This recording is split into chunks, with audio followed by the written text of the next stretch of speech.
الله أكبر الله أكبر الله أكبر الله أكبر أشهد أن لا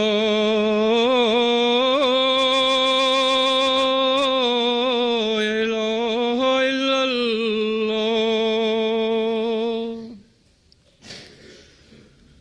أشهد أن لا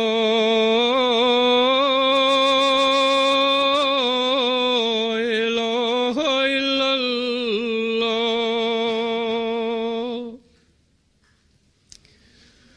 أشهد أن محمدا رسول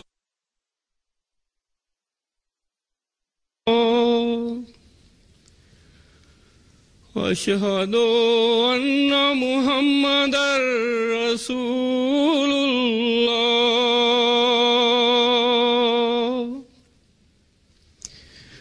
حي على الصلاة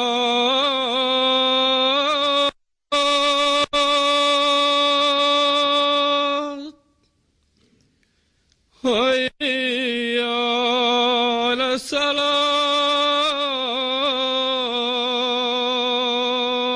الصلاة حي على الفلاح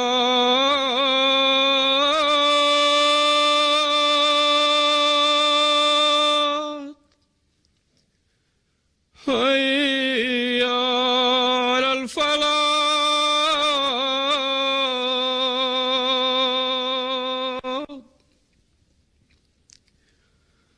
الله أكبر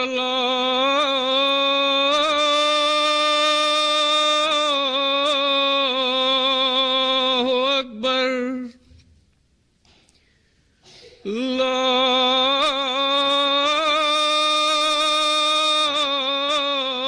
إله إلا الله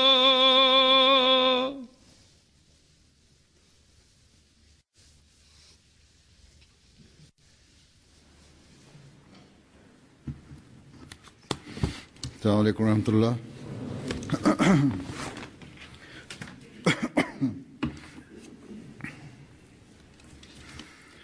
أشهد أن لا إله إلا الله وحده لا شريك له وأشهد أن محمدا عبده ورسوله أما بعد فأعوذ بالله من الشيطان الرجيم بسم الله الرحمن الرحيم الحمد لله رب العالمين الرحمن الرحيم مالك يوم الدين إياك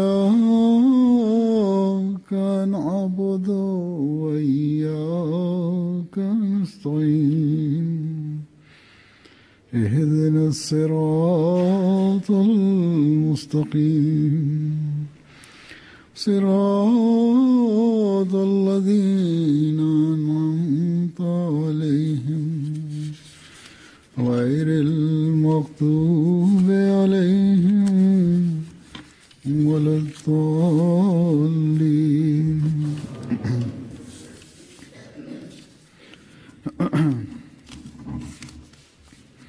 واعتصموا بحبل الله جميعا ولا تفرقوا واذكروا نعمة الله عليكم إذ كنتم أعداء فألف بين قلوبكم فأصبحتم بنعمته إخوانا وكنتم على شفا حفرة من النار وكنتم على شفا حفرة من النار فأنقذكم منها كذلك يبين الله لكم آياته لعلكم تهتدون ولتكن منكم أمة يدعون إلى الخير ويأمرون بالمعروف وينهون عن المنكر وأولئك هم المفلحون.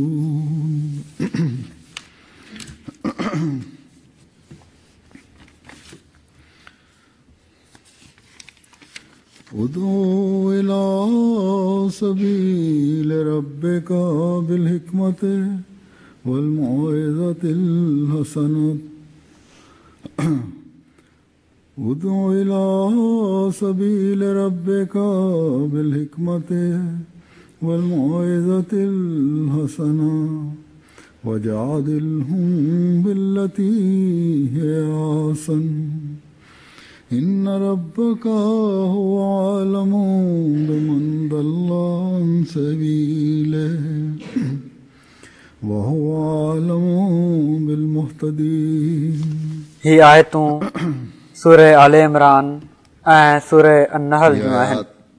सूरह आले इमरान पहिरियों ॿ आयतूं सूरह आले इमरान जूं आहिनि.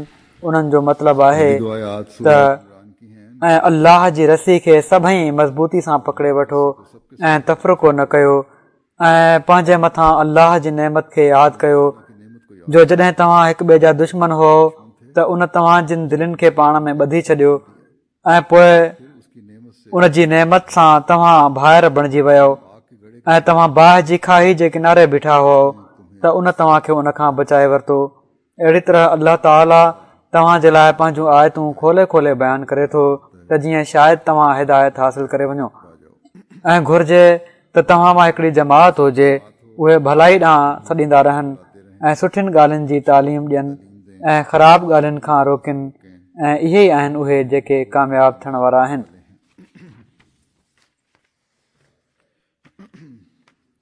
सूरह नहल जी आयत आहे उन जो तर्जुमो आहे पंहिंजे रब जे रस्ते ॾांहुं हिकमत सां ऐं सुठी नसीहत सां दावत ॾे ऐं उन्हनि सां अहिड़े दलील सां बहस कर जेको बहितरीन हुजे. यकीनन तुंहिंजो रब ई उनखे जेको उन जे रस्ते तां थिड़ी चुको हुजे सभिनी खां वधीक ॼाणे थो ऐं हू हिदायत पाइण वारनि जो बि सभिनी खां वधीक इल्मु रखे थो. इन स्पेन जी ॿी मस्जिद जो इफ़्तिताह थियो. ॾाढो ख़ुशि हुई सॼी जमायत बलक आहे ऐं मां इन हवाले सां कुझु ॻाल्हियूं तव्हांखे चयूं हुयूं. इन ई हवाले सां किन ॻाल्हियुनि जी तरफ़ हाणे मां मज़ीद तवजो ॾियारणु चाहियां थो. जहिड़ो क असीं दुनिया में हर हंधि ॾिसूं था ऐं हज़रत मसीह मऊद अलैहिस्सलातु वस्सलाम बि फरमायो आहे पाण फरमाइनि था त हिन वक़्तु असांजी जमायत खे मस्जिदुनि जी ॾाढी ज़रूरत आहे. ही ख़ुदा जो घर हूंदो आहे. जंहिं ॻोठ या शहर में असांजी जमायत जी मस्जिद क़ाइमु थी वई त सम्झो त जमायत जी तरक़ी जो बुनियादु पइजी वियो. जेकॾहिं को अहिड़ो ॻोठ हुजे या शहर जिथे मुस्लमान घटि हुजनि या न हुजनि ऐं उते इस्लाम जी तरक़ी करणी हुजे त हिकिड़ी मस्जिद ठाहे छॾणु घुर्जे.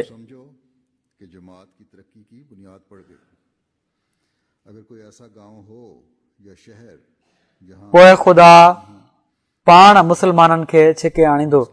पर शर्त हीअ आहे त मस्जिद जे क़याम में नियत बाख़लास हुजे. सिर्फ़ ख़ुदा जी ख़ातिर उनखे कयो वञे. नफ़सानी मक़सदनि या कंहिं शर जो हरगिज़ दख़ल न हुजे तॾहिं ख़ुदा बरकत ॾींदो। क़याम मस्जिद में नियत बाखिर हीउ इक़्तिबास मां पहिरियां बि केतिरा ई भेरा पेश करे चुको आहियां, महज़ लिल्लाह से किया जावे, पर इन में बयानु कयल ॻाल्हियूं एॾियूं अहम आहिनि किस दख़ल न हो। जो हर अहमदी खे बार बार उन्हनि खे साम्हूं रखणु घुर्जे। ये इक़्तिबास पहिरीं ॻाल्हि हीअ त हीउ ख़ुदा जो घरु आहे। ख़ुदा जे घर जे लाइ जेके ॻाल्हियूं असांखे पंहिंजे साम्हूं रखणु घुर्जनि इन तरफ़ तवजो जी ज़रूरत आहे। अहमदी को जेकॾहिं हीउ यकीन आहे त ख़ुदा आहे पहली बात ऐं अलाह ताला जे फज़ल सां हर अहमदी इन यकीन ते क़ाइमु आहे त ख़ुदा आहे, बातें हमें पेश नज़र त पोइ उन जे घर जे एहतराम, इज़त ऐं उन खे आबाद करण जी तरफ़ बि तवजो ॾियणी पवंदी। और अल्लाह ताला के फजल से हर ऐं जॾहिं ख़ुदा ताला जी ख़ातिर इस यकीन पर कायम है उन जे घर खे आबाद करण जी तरफ़ तवजो हूंदी त पोइ इबादत सां गॾोगॾु ख़ुदा ताला जे बाननि जा हक़ अदा करण जी तरफ़ बि तवजो हूंदी। पाण में प्यार ऐं मोहबत सां रहण जी तरफ़ बि तवजो करणी पवंदी। घर को आबाद करने की तरफ तवज्जो होगी। इन ॻाल्हि जी तरफ़ तवजो ॾियारींदे हज़रत मसीह मऊद अलैहिस्सलातु वस्सलाम मस्जिद जे हवाले सां ई फरमाइनि था त जमायत जे माण्हुनि खे घुर्जे त सभई रलिजी हिन मस्जिद में निमाज़ बाजमायत पढ़ंदा कनि। फरमाइनि था जमात ऐं ॿधीअ में वॾी बरकत आहे। फरमाते हैं कि जमात के लोगों इंतिशार सां फोट पैदा थींदी आहे ऐं हीउ वक़्तु आहे त हिन वक़्तु इतिहाद ऐं ॿधी खे तमामु घणी तरक़ी ॾियणु घुर्जे बरकत है। प्रागंदगी से ऐं नंढियुनि नंढियुनि ॻाल्हियुनि खे नज़र अंदाज़ करे छॾणु घुर्जे जो जेके फोट जो बाहिस हूंदियूं आहिनि। को बहुत तरक्की देनी चाहिए। सो पहिरीं ॻाल्हि जेका ख़ुदा जे घर जे हवाले सां यादि रखणु घुर्जे त हीउ ख़ुदा जो घरु आहे ऐं इन में हर अहमदीअ जेको हिन इलाइक़े में रहे थो पहली बात बाजमात नमाज़ुनि जी तरफ़ तवजो करे इन जो हक़ अदा करणो आहे कि ये खाना खुदा है और इसमें हर अहमदी ने ऐं बाजमात इबादत जो हक़ पोइ इन तरफ़ तवजो ॾियारण वारो हुजे त असां मोहबत ऐं प्यार ऐं ॿधी सां रहणो आहे। अदा करना। फरमाइनि था हिन वक़्तु इतिहाद ऐं ॿधी खे तमामु घणी तरक़ी ॾियणु घुर्जे। हीअ ॻाल्हि अॼु खां तक़रीबन 108 साल पहिरियां हज़रत मसीह मऊद अलैहिस्सलातु वस्सलाम फरमाई। इस वक्त इत्तेहाद और उन वक़्तु हज़रत मसीह मऊद अलैहिस्सलातु वस्सलाम जे असहाबनि जी तरबियत जहिड़ी तरह साण साण थी रही हुई ऐं उन्हनि जो मयार ऐं तक़वा जंहिं मयार जी हुई उस वक्त उहा अॼु खां तमामु बुलंद हुई। ख़ुदा जो ख़ौफ़ उन्हनि में घणो हुयो। निमाज़ुनि ॾांहुं तवजो उन्हनि में तमामु घणी हुई।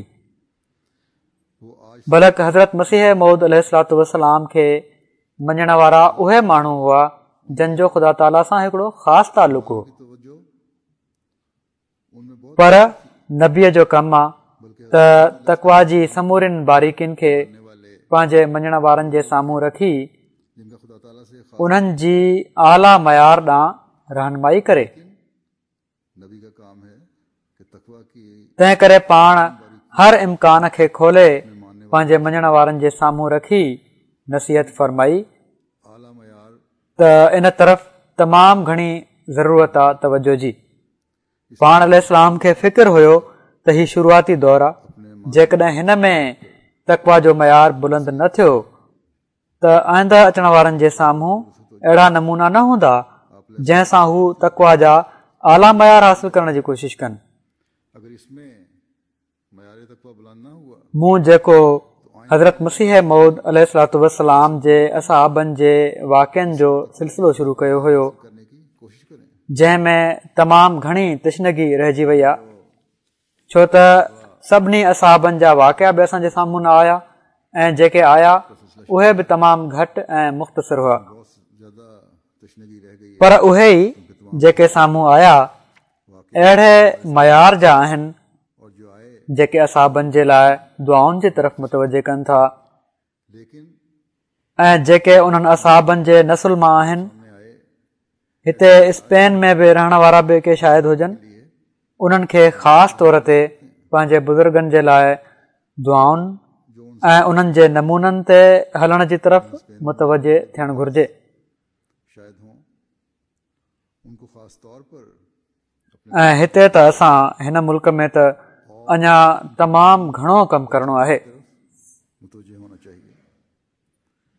उन विञायल साख खे ॿीहर क़ाइमु करणो आहे। और यहाँ तो हमने इस मुल्क में तो हिते रहण वारनि खे जेका अॼु खां केतिरियूं सदियूं पहिरियां विञाइजी वई, हिते रहण वारनि खे ॿीहर इस्लाम दीन जूं ख़ूबियूं ॿुधाए पाण सॻोरनि सल्लल्लाहु अलैहि वसल्लम जे झंडे हेठि आणणो आहे। आज से कई सदियां पहले खोई गई ऐं इन जे लाइ सभिनी खां अहम शइ अल्लाह ताला जी इबादत जो हक़ अदा करणु, उन खां मदद घुरणु ऐं के लिए हिकु एको बणिजी तबलीग जो कमु करणु आहे। हक अदा करना सो सिर्फ़ हज़रत मसीह मौद अलैहिस्सलातु वस्सलाम जो वक़्तु ई इतिहाद ऐं ॿधीअ खे तरक़ी ॾियण जो वक़्तु न हो, बल्कि अॼु बि जॾहिं त असीं तमामु वॾी दावा खणी उथिया आहियूं त हिन मुल्क खे इस्लाम जे झंडे हेठि आणींदासीं, नहीं था, बल्कि आज सभिनी खां पहिरियां पंहिंजे अंदरि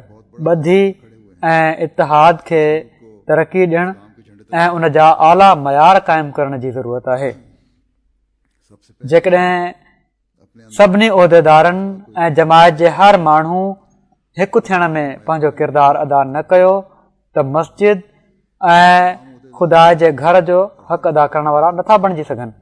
इकाई बनने में मां पहिरियां बि चयो हुयो त मस्जिद जी ख़ूबसूरती ओड़ी महिल कमु अची सघे थी जॾहिं इन जे अंदरि अचण वारनि जे रूह जी ख़ूबसूरती नज़र अचे। मैंने पहले भी कहा था कि मस्जिद खूबसूरती उस वक्त जॾहिं हर अहमदी जे कौल ऐं फ़ेल में इबादत सां गॾु मोहबत ऐं प्यार जा हिक ॿिए जे लाइ जज़्बात नज़र अचनि, हर अहमदी के कौल फेल में इन ॻाल्हि खे क़ुर शरीफ़ बि खोले असांजे साम्हूं रखी छॾियो आहे। के लिए प्यार के अल्लाह ताला फरमायो आहे, जेका मूं आयत तिलावत कई शुरू में, तर्जुमो बि तव्हां ॿुधी वरितो आहे त पाण में मोहबत ऐं प्यार पैदा कयो, अल्लाह ताला ने फरमाया जो मैंने आज तलावत न त गुमराही आहे जेकॾहिं न थींदो ही पैदा त।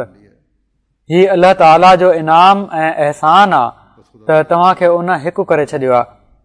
सो ख़ुदा ताला जे हर इरशाद ते, हर हुकुम ते, हर हिदायत ते हिकिड़े सचे मोमिन खे गौर करणु घुर्जे। बस खुदा ताला के इन्हनि हुकमनि खां न मां ॿाहिरि आहियां, न तव्हां ॿाहिरि आहियो, न को उहिदेदार ॿाहिरि आहे, न को मुरबी या मुबलिक ॿाहिरि आहे, न ई को जमायत जो माण्हू, तोड़े उहो मर्द आहे या औरत आहे ॿाहिरि आहे। ना कोई उहदेदार जेसि ताईं अल्लाह ताला जी रसी खे असीं मज़बूती सां झलियूं वेठा हूंदासीं, जेसि ताईं असां क़ुर शरीफ़ जी तालीम ते अमल करण वारा बणिया रहंदासीं, जेसि ताईं असीं अल्लाह ताला जे इन अहसान खे यादि रखंदासीं त उन असांखे अहमदी थियणु ऐं अहमदियत ते क़ाइमु रहण जी तौफ़ीक़ अता फ़रमाई आहे। असीं अल्लाह ताला जो बि हक़ अदा करण वारा थींदासीं कि उसने हमें ऐं अल्लाह ताला जे घर जो बि हक़ अदा करण वारा थींदासीं। फरमाई। हम जेसि ताईं असां पाण सॻोरनि सल्लल्लाहु अलैहि वसल्लम ऐं संदन सादिक ग़ुलाम ऐं ज़माने जे इमाम जी ॻाल्हियुनि खे मज़बूती सां झले रखंदासीं, असीं अल्लाह ताला जी नेमत जो हक़ अदा करण वारा के इमाम ऐं उन जे इनामनि ऐं अहसाननि जो शुक्र अदा करण वारा थींदासीं। नेमत का हक अदा करने वाले जेसि ताईं असां मां हर हिकु जेको ख़लीफ़े वक़्त सां बैत जो अहद करे थो, ख़लीफ़े वक़्त जी ॻाल्हियुनि खे न सिर्फ़ ॿुधंदो बल्कि उन्हनि ते अमल करण जी कोशिशि कंदो, उहो अल्लाह ताला जे इनामनि जो क़दुरु करण वारो चवराईंदो। बल्कि उन पर अमल करने की कोशिश करेगा। सो हमेशह यादि रखो त क़ुर शरीफ़ पाण सॻोरा सल्लल्लाहु अलैहि वसल्लम, बस हम हज़रत मसीह मऊद अलैहिस्सलातु वस्सलाम ऐं ख़िलाफ़त अहमदिया ही सभु हबलुल्लाह आहिनि, अल्लाह ताला जी रसी आहिनि। उन्हनि मां हिकिड़ी कड़ी बि जेकॾहिं हिकिड़ो अहमदी नज़र अंदाज़ कंदो ताला की रस्सी है। त उहो एक कड़ी भी उन्हनि माण्हुनि में ॻणियो वेंदो एक जेके ॿीहर बाहि जी खाई जी तरफ़ वधी रहिया आहिनि। उन लोगों में शुमार होगा सो हर अहमदीअ खे हीअ ॻाल्हि पंहिंजे साम्हूं रखणु घुर्जे त हबलुल्लाह खे पकड़णु ऐं अल्लाह ताला जी नेमत खे यादि रखणु ऐं उन जो शुक्रगुज़ार थियणु तॾहिं हक़ीक़त जे रूप में ईंदो। तॾहिं ही कौल मां निकिरी अमल जी शिकिल अख़्तियार कंदो जॾहिं पाण में मोहबत हूंदी, जॾहिं हिक ॿिए सां मोहबत करण वारनि भाइरनि जहिड़ो वर्ताव हूंदो, तॾहिं हिकिड़ो अहमदी हक़ीक़त में हिदायत याफ़्ता ऐं बाहि जी खाई में किरण खां बचायो वञण वारो चवराईंदो। जॾहिं हर क़िस्म जे तफ़रीक़े खां पंहिंजो पाण खे पाक रखंदो तॾहिं हिकिड़ो अहमदी सचो अहमदी चवराईंदो। जॾहिं हर क़िस्म जी ज़ाती अनाउनि खां हर अहमदी पंहिंजो पाण खे बचाईंदो, जॾहिं ख़ुदा ताला जे राज़पे खे हासिल करण जे लाइ हिक ॿिए सां मोहबत हूंदी,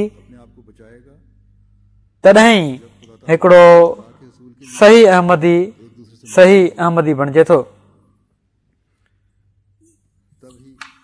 सो ख़ुशकिस्मत आहिनि उहे जेके इन तरीक़े ते पंहिंजनि सोचनि खे हलाइनि, पंहिंजे कौल खे अहिड़ी तरह ढालनि, पंहिंजे अमल खे इन जे मुताबिक़ ढालनि, ऐं जॾहिं ही मयार असीं हासिल करे वठंदासीं त पोइ ई ॿियनि खे बि असीं दावत ॾेई सघूं था ऐं पुकारे पुकारे ऐलान करे सघूं था त आओ लोगो के यही नूर ख़ुदा पाओगे, त अचो लोको त ख़ुदा जो नूर हिते मिलंदो। अॼु बेशक हिकिड़ो तबिको दीन खां हटियल आहे, बल्कि तमामु वॾो अंग दुनिया में दीन खां हटिजी वियो आहे, बल्कि इन खां बि वधी करे ख़ुदा ताला जे वजूद खां बि इनकारी आहिनि, ख़ासि तौर ते उलहंदे मुल्कनि में। पर स्पेन हिकिड़ो अहिड़ो मुल्क आहे जिथे हाणे बि हिकिड़ो चङो भलो अंग अहिड़ो आहे, अहिड़ो तबिको आहे जंहिंजो मज़हब जी तरफ़ रुझान आहे। हिते 2 ॾींहं पहिरियां जेका स्पेनिश माण्हुनि सां रिसेप्शन हुई त मूं सां गॾु हिते वेलेंशिया जी पार्लियामेंट जा सदर वेठा हुआ, त ॻाल्हियुनि में मूं सां ही इज़हार करण लॻा ऐं वॾे फ़िक्र सां ही इज़हार हो त हाणे माण्हू दीन खां परे वञनि पिया था।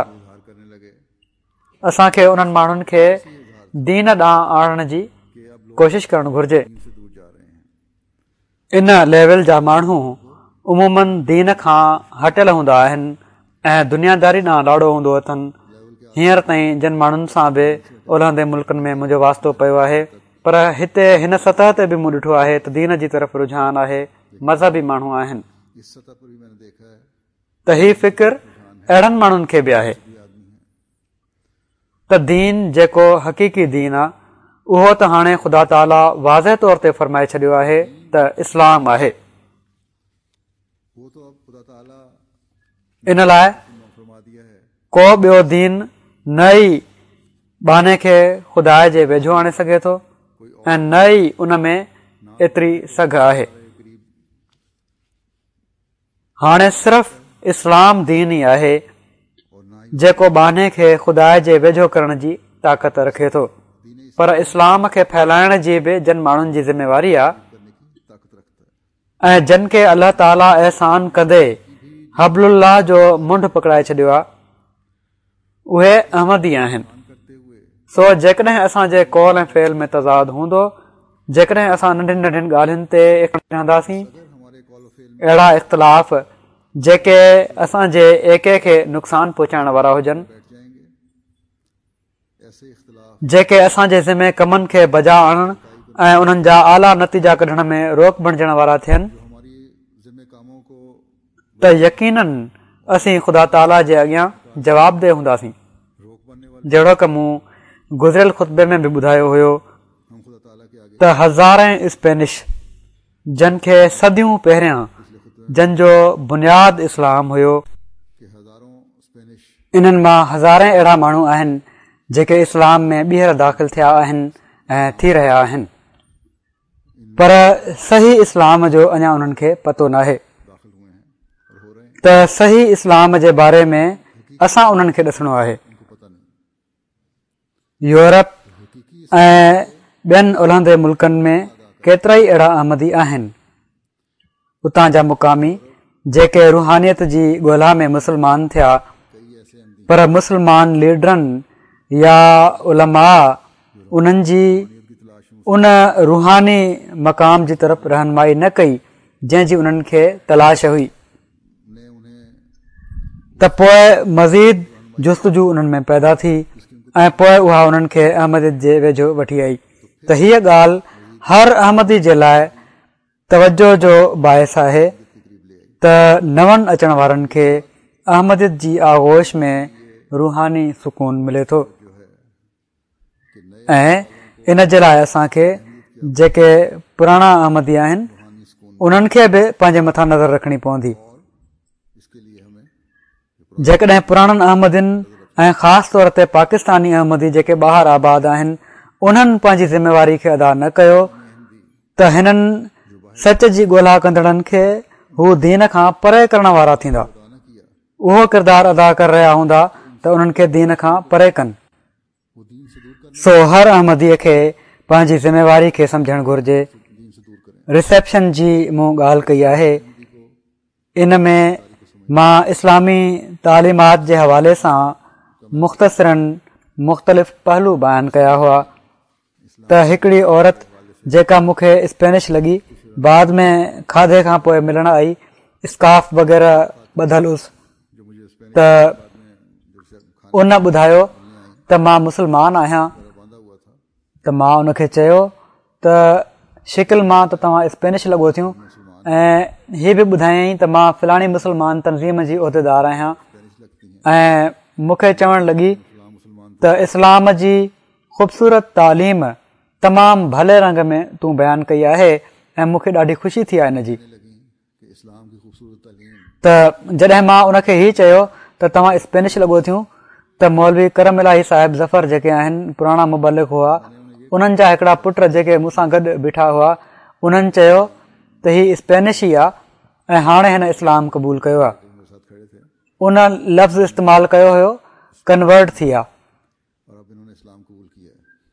त उन औरत फौरन चयो त न, मां कन्वर्ट न आहियां थी, बल्कि मां पंहिंजे दीन में, पंहिंजे अबे ॾाॾे जे दीन में ॿीहर वापसि आई आहियां। त हिते अहिड़ा केतिरा ई माण्हू आहिनि जिन खे पंहिंजे अबनि ॾाॾनि जे दीन ऐं पंहिंजे बुनियादनि ऐं पंहिंजे रूट्स जी ॻोल्हा आहे। सो असांखे अहिड़नि इलाइक़नि में, अहिड़नि माण्हुनि में ॾाढी कोशिश सां कमु करण जी ज़रूरत आहे। पर बार बार मां चई रहियो आहियां त जेकॾहिं हिन कम में बरकत विझणी आहे त पंहिंजनि हालतुनि खे ख़ुदा ताला जे हुकमनि जे मुताबिक़ असांखे ढालणो पवंदो। सही इस्लाम जी तलाश जी उञ असां ई लाहे सघूं था, हिकिड़ो अहमदी लाहे सघे थो।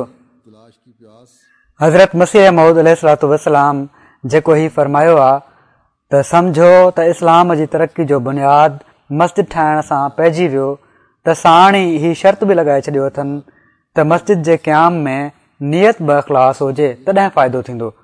सो मस्जिद जे क़याम ऐं मस्जिद जी आबादी में इख़लास ई कमु ईंदो। का चालाकी, होशियारी, इल्मु, अकुल कमु न ईंदो। तोड़े ही शयूं बि साण साण कमु कंदियूं आहिनि, पर इख़लास पहिरीं ऐं बुनियादी शइ आहे। अल्लाह ताला जी रज़ा जो उसूल पहिरीं ऐं बुनियादी शइ आहे। ऐं जॾहिं ज़ाती मफ़ाद, उहिदनि ऐं अनाउनि खां मथां थी सोचींदो त पोइ इनशा अल्लाह ताला मस्जिद बिशारत पैदरोआबाद जी बरकत बि असांखे नज़र ईंदी ऐं मस्जिद बैतुर्रहमान वेलेंशिया जी तामीर जा सुठा नतीजा बि असीं ॾिसंदासीं।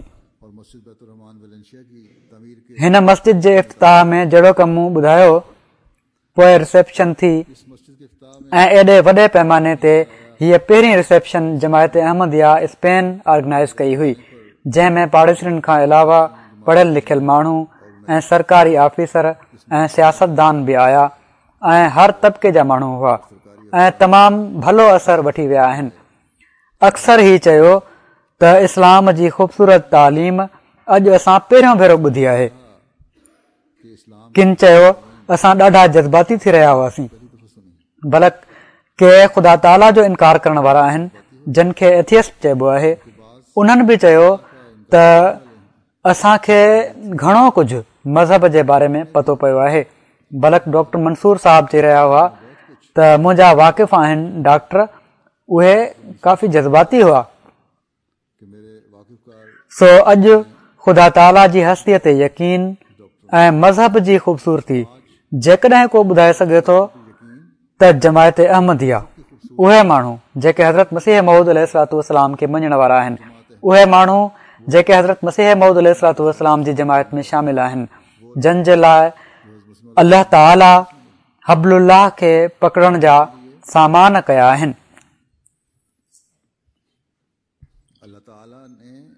ही तव्हां माण्हू बाद में प्रोग्रामनि में बि ॾिसी वठंदो, रिपोर्ट्स में बि शाया थी वेंदो।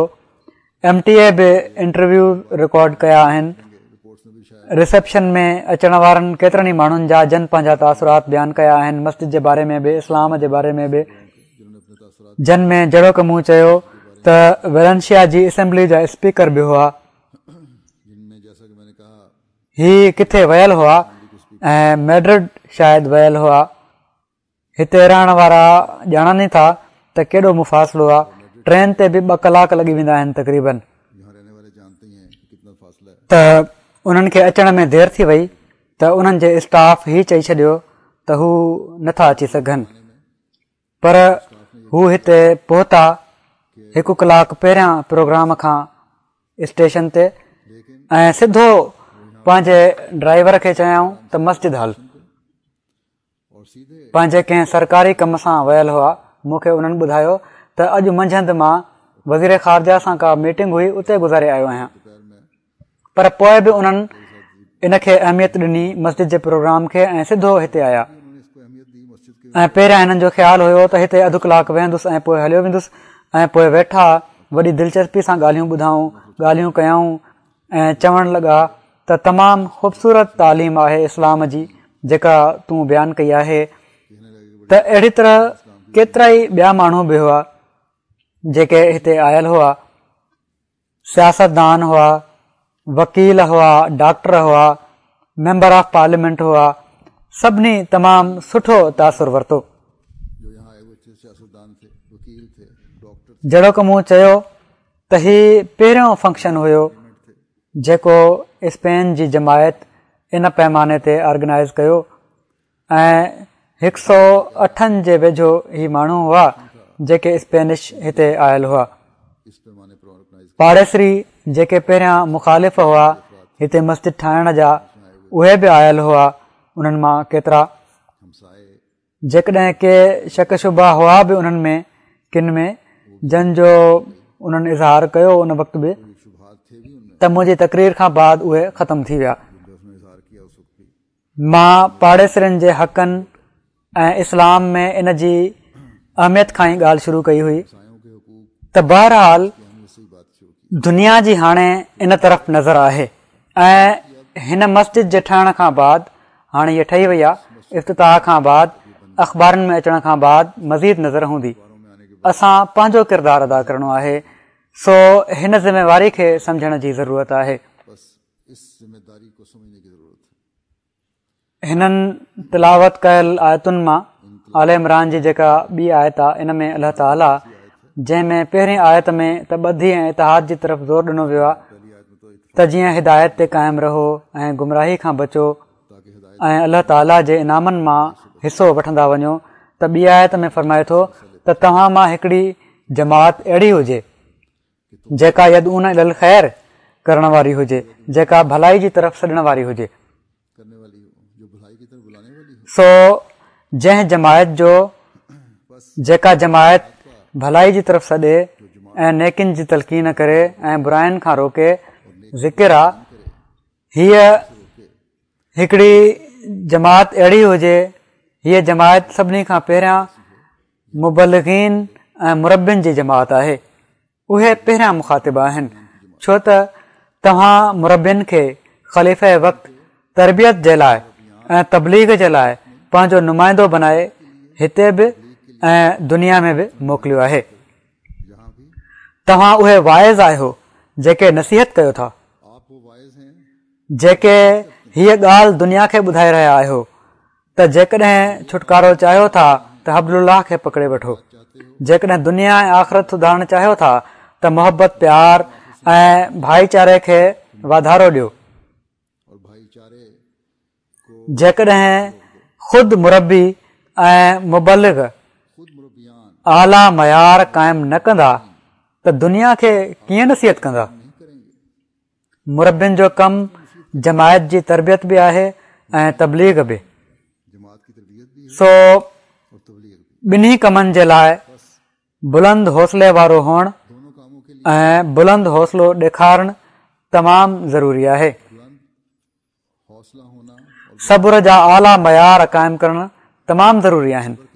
इताअत जा आला मयार क़ाइमु करणु ऐं कराइणु तमामु ज़रूरी आहे।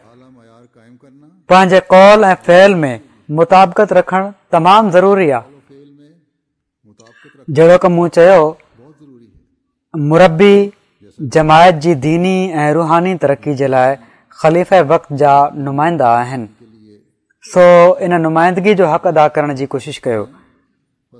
सख़्त हालात बि ईंदा, किन माण्हुनि ऐं उहिदेदारनि जा रवैया अहिड़ा हूंदा जेके परेशान बि कंदा।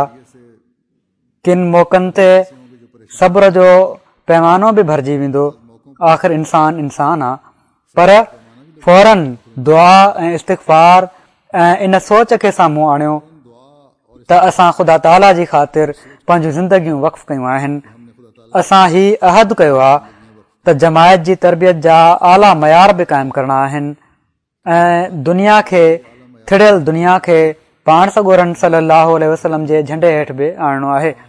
जॾहिं हीअ सोच हूंदी त कंहिंजी ॻाल्हि तव्हांखे पंहिंजे मक़सद खे हासिल करण खां या हासिल करण जी कोशिश खां हटाए न सघंदी। अल इज़्ज़तु लिल्लाह हर वक़्तु तव्हांजे साम्हूं रहंदो। हिकिड़ो अहद जेको तव्हां कयो आहे पंहिंजूं ज़िंदगियूं वक़्फ़ करण जो, उहो तव्हांजे साम्हूं रहंदो। अल्लाह ताला जी वॾाई ऐं इज़त ई तव्हांजे साम्हूं रहंदी, पंहिंजी न। उहिदेदारनि जे ग़लति रवैयनि जी बर्दाश्त तव्हांखे ख़ुदा ताला जो राज़पो हासिल करण वारो बणाए रही हूंदी, छो त हर क़िस्म जे हालात में तव्हां यामुरून बिल मारूफ़ ते अमल करे रहिया हूंदो। सो मुरबी जो कमु सिर्फ़ु पंहिंजो पाण खे तफ़रीक़े खां बचाइणु ऐं बाहि जी खाई खां परे करणु नाहे, बल्कि दुनिया खे बि तफ़रीक़े खां बचाइणु आहे ऐं बाहि जी खाई खां परे करणु आहे। ऐं हीउ कमु जहिड़ो की मूं चयो, क़ुर्बानी खां बिना नथो थी सघे। पोइ ॿिए नंबर ते हिन आयत हेठि उहो गिरोह बि अचे थो जेके जमाती उहिदेदार आहिनि, जन पंहिंजो पाण खे पेश कयो आहे जमायत जी ख़िदमत जे लाइ। जमाती उहिदेदारनि जे हवाले बि हिकिड़ी अमानत आहे ऐं अमानत जो हक़ अदा न करण वारा अल्लाह ताला जी पकड़ में अची सघनि था। हीअ क़ुर शरीफ़ में वाज़ह तौर ते अल्लाह ताला फरमायो आहे त तव्हां खां पुछाणो थींदो ऐं इमानत जो हक़ तॾहिं अदा थींदो या थी सघे थो जॾहिं पंहिंजे कौल ऐं फ़इल में हिकु जहिड़ाई पैदा कई वञे। उहिदा सिर्फ़ु उहिदा वठण जे लाइ न हुजनि, बल्कि ख़िदमत जा जज़्बा ऐं इख़लास ऐं वफ़ा जा नमूना क़ाइमु करण ऐं कराइण जे लाइ हुजनि। सैयदुल क़ौम ख़ादिमुहुम जो इरशाद हमेशह पेश नज़र हुजे। उहिदेदारनि जा पंहिंजा नमूना जमायत जे माण्हुनि खे बि नेकिन ते क़ाइमु करण वारा हुजनि। जेकॾहिं ख़ुदि पंहिंजे कौल ऐं फ़इल में तज़ाद आहे त ॿिए खे छा ऐं कहिड़े मुंहं सां नसीहत करे सघो था। ॿियो त पोइ मुंहं ते चवंदो तव्हांखे त पहिरियां पंहिंजूं बुरायूं ठीकु कर, पंहिंजी ज़ुबान खे शुस्ता कर, पंहिंजे अख़लाक खे बहितर कर, पंहिंजी दीनी हालत खे सुधार, पंहिंजी रूहानी हालत खे बहितर करण जी कोशिशि कर, पंहिंजी नमाज़ुनि खे ठीकु कर, पंहिंजे दुनिया जे मामलनि में बि इंसाफ़ क़ाइमु कर, पंहिंजी ईमानदारी जा मयार बि वधाए। जमायत जे पैगाम खे दुनिया ताईं पहुचाइण जे लाइ हिकिड़ो दर्द पहिरियां पंहिंजे अंदरि पैदा कर। हीअ हर उहिदेदार जी ज़िमेवारी बि आहे। मुरबी जेके ख़लीफ़े वक़्त जा दीनी तरबियत जे लाइ नुमाइंदा आहिनि, उन्हनि जो एतिराम कयो। हीअ सभिनी खां वॾो कमु उहिदेदारनि जो बि आहे। त मुरबियुनि जो एतिराम कनि। मक़सदु पंहिंजी ज़ाहिरी ऐं बातनी हालत खे इस्लाम जी तालीम जे मुताबिक़ ढालण जी कोशिशि कयो। तॾहिं तव्हां हीउ चई सघो था त तव्हां उन्हनि माण्हुनि में शामिल आहियो जेके नेकिन खे क़ाइमु करण वारा ऐं बुराइनि खां रोकण जो हक़ रखनि था। सो इन लिहाज़ खां जमायत जे हर सतह ते हर उहिदेदार खे पंहिंजा जाइज़ा वठण जी ज़रूरत आहे ऐं ख़ासि तौर ते सदर जमात ऐं अमीर जमात खे जेको जेको जिथे जिथे आहे, न त जमायत में तफ़रीक़े जो मूजिब बणिजी रहिया आहिनि। हीउ माण्हू मुरबियुनि ऐं मुबलिगनि जो सभिनी खां वधीक एतिराम सदर जमात ऐं अमीर जमात खे करणु घुर्जे ऐं इन एतिराम जे करे मुरबी हीउ न सम्झनि त हीउ असांजो हक़ आहे, बल्कि उन्हनि में अञा बि आजिज़ी पैदा थियणु घुर्जे, मज़ीद पंहिंजे नफ़्स जी इस्लाह जी तरफ़ तवजो पैदा थियणु घुर्जे। ऐं जॾहिं असीं हर सतह ते इन जा मयार हासिल करे वठंदासीं त पोइ ॾिसो इनशा अल्लाह ताला जमायत जी तरबियत जा मसइला बि हल थींदा, बहितर थींदा ऐं तबलीग जे मैदान में बि असीं गैर मामूली फतूं ॾिसंदासीं। ही एको ऐं एतिराम ऐं ॿधी असांजे हर कम में बरकत विझंदा। हीअ बि वाज़े करे छॾियां त उहिदेदारनि जो पाण में रवैयो ऐं वर्ताव बि हिक ॿिए सां बि तमामु भलो हुअणु घुर्जे, मयारी हुअणु घुर्जे। हीअ बि तमामु ज़रूरी आहे ऐं हीअ कमनि में बरकत विझण जे लाइ तमामु ज़रूरी आहे।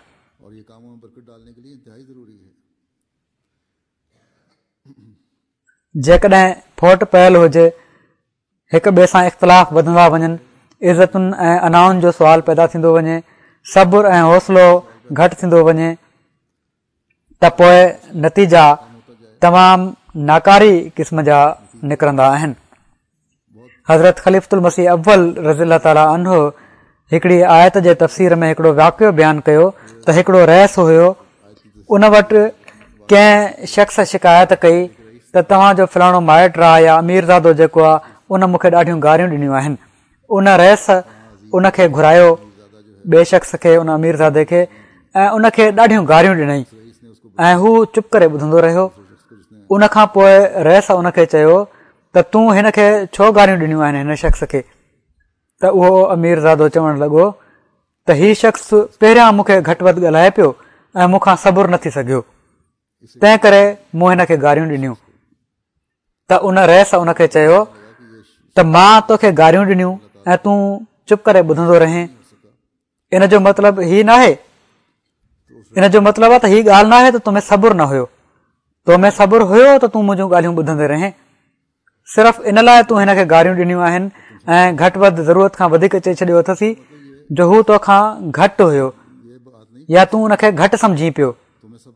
ऐं जेकॾहिं तूं सबुरु ॾेखारी हा, जेको ॾेखारे सघे पियो, इहा ई मां तुंहिंजी टेस्ट वरिती हुई सब्र जी ऐं तूं ॾेखारियो मुंहिंजे साम्हूं। सो ही मयार आहिनि असांजा सबुरु ॾेखारण जा। त जेकॾहिं पाण खां उचो बि, जेकॾहिं उचे जे साम्हूं जहिड़ी तरह असां सबुरु कयूं था, पंहिंजी हैसियत खां वॾे जे साम्हूं या ताक़तवर जे साम्हूं असां सबुरु कयूं था, त कमज़ोर या पाण जहिड़े सां बि ओतिरो ई सबुरु ॾेखारियूं। तॾहिं असां हर क़िस्म जा फितना ऐं फ़साद ख़तमु करे सघूं था। दुनिया खे असां नसीहत कयूं था, इस्लाम जी ख़ूबसूरत तालीम ॿुधायूं था, पर वक़्तु अचण ते असां मां अक्सरियत आहे जेका सब्र जो दामन छॾे ॾिए थी। जेकॾहिं असां ही मयार हासिल करे वठूं त असांजी तबलीग जा मैदान बि मज़ीद खुलंदा वेंदा। आम जमायत जा माण्हू ही न सम्झनि त वाक़फ़ीन ज़िंदगी ऐं उहिदेदारनि जूं ज़िम्मेवारियूं आहिनि ही समूरियूं। पाण में मोहबत ऐं प्यार खे वधाइण, सुलह ऐं सफ़ाई खे क़ाइमु रखणु, अल्लाह ताला जी रसीअ खे मज़बूती सां झले रखणु, अल्लाह ताला ऐं उन जे रसूल सल्लल्लाहु अलैहि वसल्लम जी ॻाल्हियुनि खे ॿुधणु, उन्हनि ते अमल करणु, हज़रत मसीह मऊद अलैहिस्सलातु वस्सलाम जी तालीम जे मुताबिक़ पंहिंजी तक़वा जा मयार वधाइणु, ख़लीफ़ा वक़्त जी ॻाल्हियुनि ते लबैक चवणु, ही हर अहमदी जी ज़िम्मेवारी आहे ऐं इहा ई शइ जमायत जे एके खे बि क़ाइमु रखे सघे थी।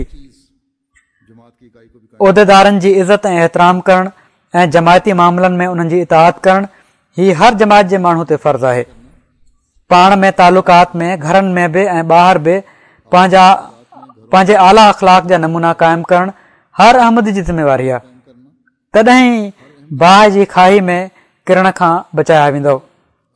ऐं पोइ सिर्फ़ु ख़ुदा ताला इहो ई नाहे चयो त तबलीग सिर्फ़ु मुबल्लिगनि जो कमु आहे या उन्हनि कुझु माण्हुनि जो कमु आहे जेके पंहिंजो पाण खे दावत अल्लाह जे लाइ पेश करे था छॾनि। बेशक अल्लाह ताला हिकिड़े गिरोह जो ज़िक्र कयो आहे, पर दावत अल्लाह जे बारे में आम हुकुम बि आहे। जेकॾहिं असांखे पाण सॻोरनि सल्लल्लाहु अलैहि वसल्लम जे हर हुक्म जी पैरवी करणु ऐं उसवे ते हलण लाइ अल्लाह ताला फरमायो आहे त तबलीग जे कम में बि पैरवी करणी पवंदी। अल्लाह ताला जेका मां 3 आयत सूरह नहल जी पढ़ी उन में इहो ई फरमायो आहे, हीअ ज़िमेवारी असां ते विधी अथई। हर हिक जी हीअ ज़िमेवारी आहे, हर मुरबी जी, हर उहिदेदार जी, हर जमायत जे माण्हू जी, मर्द जी, औरत जी, त ख़ुदा जे रस्ते ॾांहुं सॾनि ऐं पोइ सॾण जो तरीक़ो बि ॿुधाए छॾियो अथई। जी तरफ़ सॾियो। हाणे जेको तव्हांजो तारुफ़ दुनिया में फैलिजी रहियो आहे, माण्हू तव्हांजी तरफ़ मुतवजह थी रहिया आहिनि। मस्जिद ठहण सां गॾु मज़ीद रस्ता तबलीग जा खुली रहिया आहिनि। अख़बारनि बि लिखणु शुरू करे ॾिनो आहे त पोइ इन मां फ़ाइदो वठंदे तबलीग जी हिकमत खे सम्झी पोइ इन फ़र्ज़ खे अदा कयो। हीउ अल्लाह फरमाए थो। अल्लाह ताला जेको हिकमत जो लफ़्ज़ तबलीग जे लाइ इस्तेमालु कयो आहे त इन जूं केतिरियूं मानाऊं आहिनि।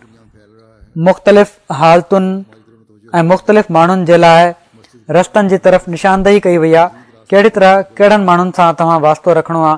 पहिरीं ॻाल्हि त हीअ त दीन जो इल्मु हासिलु करणु तमामु ज़रूरी आहे। जेको क़ुर शरीफ़ पढ़णु उन जा तफ़सीर पढ़ण सां हासिलु थी सघे थो। पंहिंजनि दलीलनि खे मज़बूत कयो। पोइ के ॻाल्हियूं जेके मज़ीद वज़ाहत कयल आहिनि हदीसुनि में पाण सॻोरनि सल्लल्लाहु अलैहि वसल्लम फरमायूं आहिनि, उन्हनि जे ज़रिए दलीलनि खे मज़बूत कयो। इस्लाम सां गॾोगॾु पाण सॻोरनि सल्लल्लाहु अलैहि वसल्लम जी ज़ात ते के एतिराज़ कया वेंदा आहिनि त इन्हनि जे बारे में बि मज़बूत दलील क़ाइमु कयो, हासिलु करण जी कोशिशि कयो। पोइ हिकमत जी माना अदुल बि आहे। बहस में अहिड़ियूं ॻाल्हियूं ऐं अहिड़ा दलील कॾहिं बि न आणणु घुरिजनि जेके एतिराज़ ते मबनी हुजनि। बजाए इन जे जो इस्लाम जी इन तालीम जे हर मौक़े ते हिकिड़े मुस्लमान खां इंसाफ़ जूं तक़ाज़ाऊं पूरियूं थियणु घुरिजनि के अहिड़ियूं ॻाल्हियूं थी वञनि जेके सुठे असर जे बदिरां ग़लति असर विझनि, जेके इंसाफ़ जे बदिरां ज़ुल्म ते ॿधल हुजनि। गैरमंदिन में असीं ॾिसंदा आहियूं त जिथे इल्मी लिहाज़ खां मार खाइण लॻंदा आहिनि फौरन ज़ुल्म ऐं गार गंद ऐं अहिड़ियुनि ॻाल्हियुनि ते लही ईंदा आहिनि जेके बजाए ख़ुदा जे कलाम जी हिकमत ज़ाहिर करण जे उन्हनि जो गंद ज़ाहिर करे रहियूं हूंदियूं आहिनि। असांखे त हज़रत मसीह मौद अलैहिस्सलातु वस्सलाम पंहिंजे इल्म कलाम सां एतिरे क़दुरु लैस फरमाए छॾियो आहे जो असांजे कंहिं कौल मां तबलीग जे दौरान नाइंसाफ़ी ऐं ज़ुल्म जो इज़हार थी नथो सघे। सो हिकमत सां तबलीग जे लाइ हज़रत मसीह मौद अलैहिस्सलातु वस्सलाम जे कलाम जो मुतालियो बि ज़रूरी आहे ऐं हीउ सिर्फ़ तबलीग में ई मदद न ॾींदो बल्कि हर अहमदी जी तरबियत में बि हिकिड़ो किरदारु अदा करे रहियो हूंदो। ही अहिड़ी तरह हिकमत नरमी ऐं बुर्दबारी खे बि चइबो आहे। इन में सब्र बि शामिल आहे। तबलीग में नरमी ऐं सब्र तमामु ज़रूरी शइ आहे। केतिरा ई नवां अचण वारा जेके आहिनि ख़ासि तौर ते पुछंदा आहिनि त असां पंहिंजनि मिटनि माइटनि खे कहिड़ी तरह तबलीग कयूं। किन वेझनि माइटनि जे लाइ उन्हनि जी दिलि में वॾो दर्द हूंदो आहे, उन्हनि जी हिकिड़ी बेचैनी जी कैफ़ियत हूंदी आहे, ख़ासि तौर ते जॾहिं उहे पंहिंजे मिटनि माइटनि खे अहमदियत जे बारे में ॿुधाईंदा आहिनि त बजाए ॻाल्हियूं ॿुधण जे उहे बाहि थी वेंदा आहिनि ऐं सख़्ती सां कलाम कंदा आहिनि। त उन वक़्तु हर अहमदी जो कमु आहे त नरमी ऐं सब्र जो मुज़ाहिरो करे। हीअ हिकमत आहे ऐं हीअ तमामु ज़रूरी शइ आहे। केतिरनि जूं दिलियूं जेके आहिनि उहे हिकमत सां नरम थी वेंदियूं आहिनि ऐं सब्र ऐं नरमी सां नरम थी वेंदियूं आहिनि। केतिरा ई माण्हू पंहिंजा वाकिया लिखंदा आहिनि त असांजा सब्र ऐं हौसला ईअं पियो लॻे त हथां वञनि पिया था, पर असीं सब्र कंदा रहियासीं ऐं असांजे सब्र रंग लाथो ऐं असांजो फलाणो माइट हाणे बैत करे जमायत में शामिल थी वियो। पोइ क़ुर शरीफ़ में जेको हिकमत जो लफ़्ज़ आयो आहे, लुगत में इन जी हीअ बि माना आहे त जेका शइ जहालत जी रूह खां यानी तबलीग करण वारे खे अहिड़ी ॻाल्हि चवणु घुरिजे जेका ॿिए खे जाहिलाणियूं ॻाल्हियूं करण खां रोके, उन जे मिज़ाज जे मुताबिक़ ॻाल्हियूं हुजनि। अहिड़ी ॻाल्हि न हुजे त अहिड़ियूं ॻाल्हियूं तव्हांजे वातां निकिरी वञनि जेके उनखे मज़ीद जहालत ते उभारण वारियूं हुजनि। बेशक मौलवियुनि जो तबिको या किन अहिड़नि माण्हुनि जो तबिको जंहिंजूं दिलियूं पथर थी चुकियूं आहिनि ऐं अलाह ताला जी तक़दीर उन्हनि जे लाइ जहालत जो मौत ई मुक़दर करे छॾियो आहे। जेकॾहिं हिकमत सां हर हिक जी तबियत ऐं इल्म जी हालत खे सम्झंदे ॻाल्हि कजे त उते दिलियूं नरम थियणु शुरू थी वेंदियूं आहिनि, या घटि में घटि जेकॾहिं मञंदो न आहे इंसान त ख़ामोश ज़रूरु थी वेंदो आहे। बल्कि ख़ुदा ताला खे न मञण वारा ऐं मज़हब जे ख़िलाफ़ जेके माण्हू आहिनि उन्हनि जूं दिलियूं बि नरम थी वेंदियूं आहिनि ऐं उहे ग़लति ऐं जाहिलाणा एतिराज़ करण खां मुड़ी वेंदा आहिनि। जहिड़ो की मूं चयो, रिसेप्शन जो मिसाल ॾियां थो, हिते अचण वारनि में केतिरा ई लामज़हब माण्हू बि हुआ। उन्हनि मां हिकिड़ी जोड़ी जॾहिं क़ुर ऐं हदीस जे हवाले सां मुंहिंजूं ॻाल्हियूं ॿुधियूं, डॉक्टर हुआ, त चवणु लॻा त ही मज़हब जूं ॻाल्हियूं अहिड़ियूं दिलि खे लॻनि पयूं थियूं जो दिलि चवे थी त ॿुधंदा ई वञूं। हू मूंखे मिलिया बि हुआ। सो इस्लाम जी तालीम त अहिड़ी हिकमत वारी तालीम आहे जो जेकॾहिं माहौल जे मुताबिक़ दुनिया जे साम्हूं पेश कई वञे त दिलि ते असर थी करे। मां ॿीहर चवां थो त हाणे ही मैदान जेके साफ़ थी रहिया आहिनि, ही तारुफ़ वधी रहिया आहिनि, उन्हनि खे तव्हांखे संभालणो पवंदो ऐं उन्हनि खे संभालणु तव्हां मां हर हिक जो कमु आहे।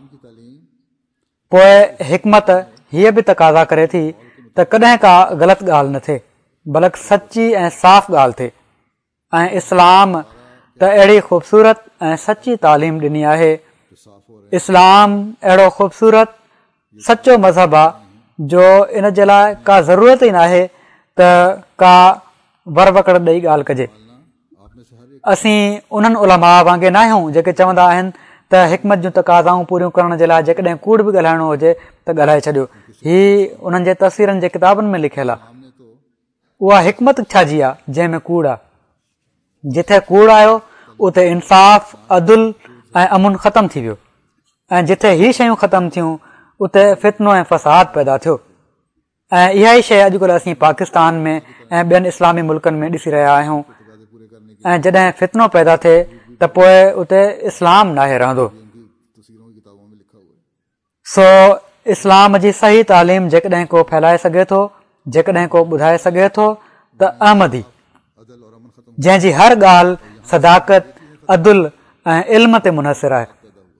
सो हीअ तमामु वॾी ज़िम्मेवारी आहे हर अहमदी जी जेका असांखे अदा करणी आहे। अलाह ताला फरमायो आहे त अहिड़ी तरह हिकमत जूं तक़ाज़ाऊं पूरियूं कयो, यानी पंहिंजे इल्म खे वधायो, पंहिंजे सब्र जे मयार खे वधायो, पंहिंजे अदुल जे मयार खे वधायो, पंहिंजी रोज़ानो जी ज़िंदगी में जंहिं शइ जो इज़हार थींदो हुजे उहो कयो। पंहिंजे अंदरि मिज़ाज शिनासी पैदा कयो, छो त मिज़ाज शिनासी खां बग़ैर बि तबलीग नथी थी सघे। मिज़ाज शिनासी बि तबलीग जे लाइ हिकिड़ो अहम घुर आहे। त पोइ तव्हांजो वाइज़ जेको आहे उहो आला थी सघे थो, तव्हांजी तबलीग जेका आहे उहा हिकमत वारी थी सघे थी। तॾहिं तव्हां मुइज़ाए हसना ते अमल करण वारा थी सघो था। इन जो मतिलबु ही आहे मुइज़ाए हसना जो त अहिड़ी ॻाल्हि जेका दिलि खे नरम करे।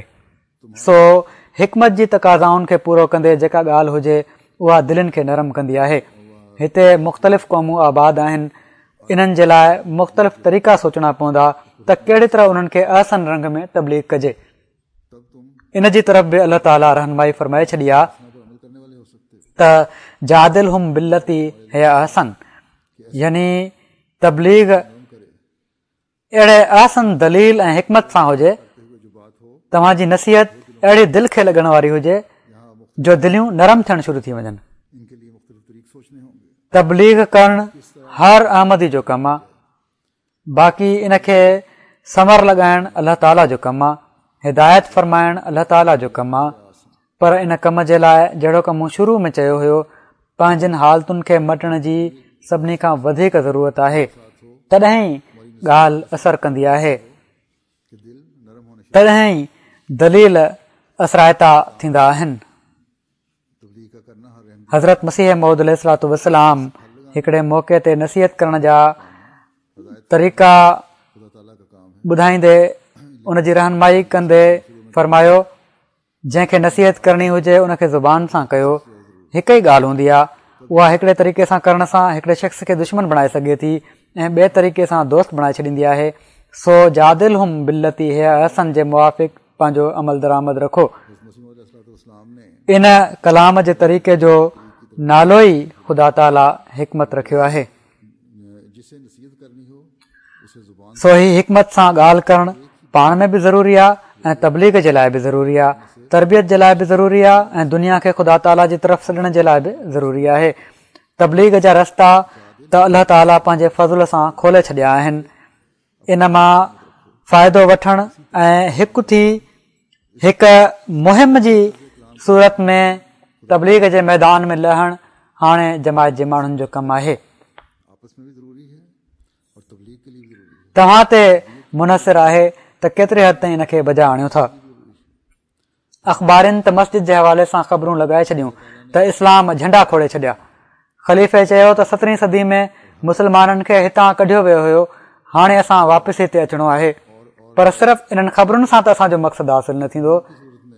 इन सां रलजंदड़ मिलजंदड़ ख़बरूं त हज़रत ख़लीफ़ुल मसीह राबे रहमतुल्लाह ताला जे हवाले सां बि अख़बारुनि में शाया थियूं हुयूं जॾहिं मस्जिद बिशारत पैदराबाद जो इफ़्तिताह थियो हुयो। पर जाइज़ो वठो, छा गुज़िरियल 30 सालनि में असां कुझु हासिल कयो आहे? सो तरक़ी करण वारियूं क़ौमूं अख़बारी ख़बरुनि सां ख़ुशि न आहिनि थींदियूं। मक़सदु हासिल करण वारियूं क़ौमूं रिसेप्शन में या दोस्तनि जी मजलिसुनि में महिमाननि जे जज़्बाती इज़हार सां ख़ुशि न आहिनि थी वेंदियूं, बल्कि पंहिंजा जाइज़ा वठंदियूं आहिनि, नवां नवां प्रोग्राम ठाहींदियूं आहिनि, पाण में हिकिड़ो एको ठाहे नए अज़म सां पंहिंजनि प्रोग्रामनि खे अमली रंग ॾींदियूं आहिनि ऐं उन वक़्त ताईं सुकून सां न आहिनि वेहंदियूं जेसि ताईं पंहिंजे मक़सद खे न हासिल करे वठनि। नंढियूं नंढियूं ॻाल्हियूं उन्हनि जी नज़र में का हैसियत न आहिनि रखंदियूं। इन वोड़ में न आहिनि रहंदियूं त अमीर जमात या सदर जमात मुंहिंजे बारे में कहिड़ी ॻाल्हि चई हुई, बल्कि अहिड़ियूं ॻाल्हियूं पहुचाइण वारनि खे तरक़ी करण वारा ई माण्हू चवंदा आहिनि त नंढियुनि नंढियुनि ॻाल्हियुनि जी मुंहिंजे साम्हूं का हैसियत न आहे। मां त ज़माने जे इमाम सां बैत जो अहद कयो आहे ऐं उनखे मां पूरो करणो आहे त दीन खे दुनिया ते मुक़दम रखणो आहे। इन्हनि ॻाल्हियुनि जी तरफ़ तवजो त मुंहिंजनि ख़्यालनि खे छड़वछड़ करे छॾींदी ऐं मां पंहिंजे मक़सद खे विसारे वेहंदुसि। पंहिंजे वतन वासियुनि खे हज़रत मोहम्मद रसूलुल्लाह सल्लल्लाहु अलैहि वसल्लम जे झंडे हेठां आणण में ही ॻाल्हियूं पाण में तकरार रोक बणिजी वेंदा। मूंखां तफ़रीक़े जो इज़हार थींदो, मां पंहिंजी दुनिया ऐं आक़बत बर्बाद करण वारो बणिजी वेंदुसि। अहिड़ी तरह त सो जेकॾहिं तोखे मूंसां हमदर्दी आहे, जेकॾहिं तोखे जमायत सां हमदर्दी आहे त ही ॻाल्हियूं मूं ताईं न पहुचाए, बल्कि कंहिंखे बि कंहिं शख़्स खे बि इन्हनि जे बारे में जेके तूं ॻाल्हियूं ॿुधी ही न ॿुधाए, छो त ही चुगली जे ज़ुमरे में अचनि थियूं। जेकॾहिं हीअ सोच हर अहमदी जी, हर मुबलिग जी, हर उहिदेदार जी थी वेंदी त पोइ इनशा अल्लाह ताला इनकलाब जा रस्ता खुलंदा वेंदा। सो ही अज़म कयो हर सतह ते, तोड़े तव्हां ख़ादिम आहियो या अंसार आहियो या लजना जा मेंबर आहियो त मां इस्लाम जी सरबुलंदी जी ख़ातिर हर क़िस्म जे तफ़रीक़े खे ख़तमु करणो आहे ऐं हर क़िस्म जी रंजिशुनि ऐं फितननि खे पारां पटणो आहे। अलाह ताला असां सभिनी खे इन जी तौफ़ीक़ अता फ़रमाए। गुज़िरियल जुमे ते तादाद जे लिहाज़ खां मस्जिद जी मां ज़िक्र कयो हुयो। टेक्निकली त ओतिरो ई आहे जेको ॿुधायो हुयो मां, पर मुख़्तलिफ़ हाल जेके आहिनि उन्हनि जी कैपेसिटी जेका आहे घटि में घटि 600 खां मथे निमाज़ी हिते निमाज़ पढ़ी सघनि था। अलाह ताला बहरहाल इन मक़सद खे हर लिहाज़ खां बाबरकत फ़रमाए। उन्हनि खे 2 ॾींहं पहिरियां हू पंहिंजे दुकान तां अची रहिया हुआ। वकील बि आहिनि पेशे जे लिहाज़ खां। मुखालफ़नि गोलियुनि जा फायर करे शदीद ज़ख़्मी करे छॾियो आहे। क्रिटिकल हालत में आहिनि अञा इस्पताल में कराची में। कुझु वक़्तु अञा ॾिसंदा डॉक्टर, ईंदड़ कुझु ॾींहं अञा गुज़री वञनि पोइ ॿुधाए सघिजे थो त ख़तरे खां ॿाहिरि आहिनि या न। उन्हनि जे लाइ दुआ कयो। अलाह ताला उन्हनि खे शिफ़ाए कामिला आजिला अता फ़रमाए।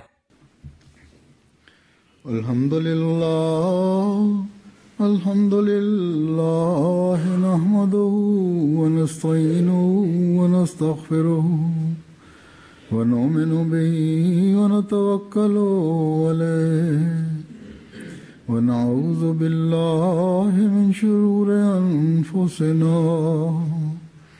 व मिन सय्यिआति अअमालिना।